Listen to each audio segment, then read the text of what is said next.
আজি ৰবিবাৰ উৎকট গৰম দুপৰবেলা বহি থকাতে এটা কলি গুণগুণালোঁ। কাষতে বহি থকা মোৰ ভতিজা চাহিল ইমদাদুল হাছান নে ক'লে, পেহা এই কলিটোক গানত ৰূপ দিওঁ দিয়কচোন। সেয়ে ভাবি এইখিনি গুণগুণালোঁ আৰু এই গুণগুণটোক ভিডিঅ' এডিটিং হিচাপে মোৰ ভতিজী ইয়াছমিনাই অকণমান ভিডিঅ' এডিটিং কৰি দিলে, তাকে আগবঢ়ালোঁ আপোনালোকলৈ। ধন্যবাদ।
খিলন জিয়া নকৰিবা কালি অহা সকলৰ লগতো তুলনা।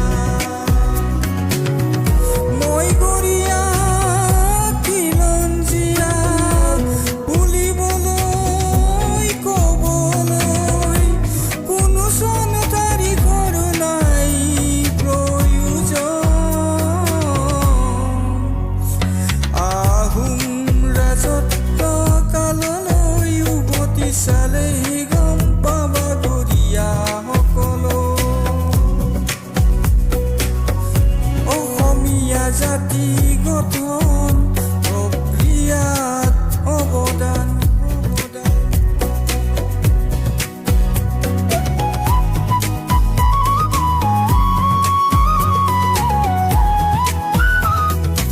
ডক্টৰ সূৰ্য কুমাৰ ভূঞাৰ দেউধাই অসম বুৰঞ্জী ৯৫ নং পৃষ্ঠাত চকু পুৰালেই দেখিবা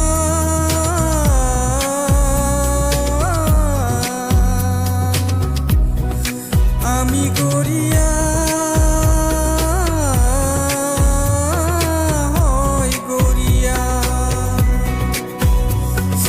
আমি খিলন জিয়া অসমীয়া।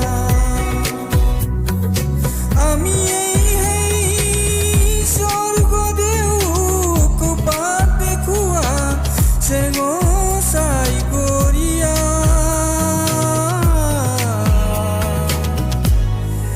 মই গৌৰৱেৰে কৌৰাম সিংহৰ বৰটোপত গোপনে গৈ পানী ঢলাবা হাজৰিকা।